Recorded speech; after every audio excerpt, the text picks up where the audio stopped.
India யாரிடம் இருந்து கச்சா எண்ணெய் வாங்கும் என்பது குறித்து மத்திய அரசு தெரிவித்துள்ளது கவனம் பெற்றுள்ளது.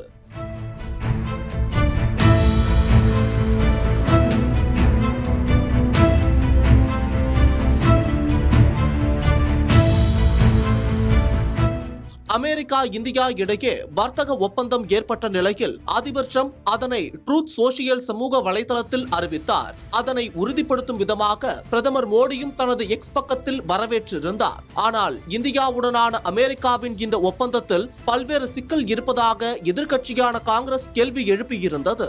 குறிப்பாக ரஷ்யாவிடம் இருந்து இந்தியா கச்சா எண்ணெய் வாங்குவதை நிறுத்த மோடி ஒப்புக்கொண்டார். அதற்கு பதிலாக அமெரிக்கா மற்றும் வெனிசுலாவிடம் இருந்து இந்தியா வாங்கும் என டிரம்பின் அந்த பதிவில் குறிப்பிட்டது குறித்து இதனை இந்தியா ஏற்றுக்கொண்டதா என கேள்வி எழுப்பி விரிவான அறிக்கையை மத்திய அரசு சமர்ப்பிக்க வேண்டும் என வலியுறுத்தியது.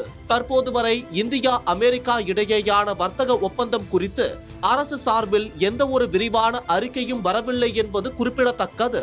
அதனைத் தொடர்ந்து கச்சா எண்ணெய் வர்த்தகம் தொடர்பான இப்பிரச்சனை குறித்து ரஷ்யா இந்தியாவிடம் இருந்து தாங்கள் எந்த ஒரு தகவலையும் பெறவில்லை என்று தெரிவித்தது இப்பிரச்சனையை மேலும் வலுக்கச் செய்தது. சூழல் இப்படி இருக்க தற்போது இந்தியா தரப்பில் கச்சா எண்ணெய் யாரிடம் வாங்க போகிறோம் என்பது குறித்து விளக்கம் அளித்துள்ளது. இது குறித்து வெளியுறவுத்துறை செய்தி தொடர்பாளர் ரந்தீர் ஜெய்ஸ்வால் விரிவான பதிலளித்துள்ளார். வெனிசுலா இந்தியாவின் எரிசக்தி துறையில் முதலீடு மற்றும் வர்த்தகம் ஆகிய இரண்டிலும் நீண்ட கால பங்காளியாக இருந்து வருகிறது. இந்தியா 2019-20 வரை வெனிசுலாவிடம் இருந்து கச்சா எண்ணெய் இறக்குமதி செய்து வந்தது. பின்னர் சில காரணங்களால் நிறுத்தப்பட்டது.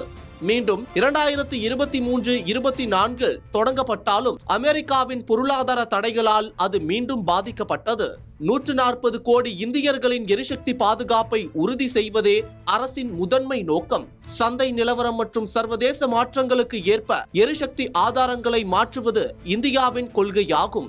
வணிக ரீதியாக லாபகரமாக இருந்தால் வெனிசுலா உட்பட எந்த ஒரு நாட்டிடம் இருந்தும் கச்சா எண்ணெய் வாங்குவதற்கான வாய்ப்புகளை ஆராய இந்தியா எப்போதும் தயாராகவே உள்ளது என்று தெரிவித்தார். மேலும் எந்த ஒரு நாட்டுடனும் பேச்சுவார்த்தை நடத்தினாலும் எங்களது தேசிய மற்றும் எரிசக்தி பாதுகாப்பிற்கே முன்னுரிமை அளிக்கப்படும். சந்தையில் மலிவாக கிடைக்கும் எண்ணெயை தேர்ந்தெடுப்பதில் இந்தியா தனது இறையாண்மையை விட்டுக் கொடுக்காது என ரந்தீர் ஜெய்ஸ்வால் தெளிவுபடுத்தியுள்ளார். இதன் மூலம் மலிவாக கச்சா எண்ணெய் தரும் நாட்டுடனே இந்தியா வர்த்தகம் மேற்கொள்ளும் என்பதில் எந்த ஒரு சந்தேகமும் இல்லை. அது மட்டும் இல்லாமல் வெனிசுலாவின் எண்ணெய் அடர்த்தி காரணமாக அதனை பிரித்தெடுப்பது கடினம் எனவும் அதற்கான செலவும் அதிகம் என்பதால் இந்தியா அந்த ஆப்ஷனை ஏற்குமா என்பது கேள்விக்குறி என்று வல்லுநர்களின் கூற்றாக இருக்கிறது.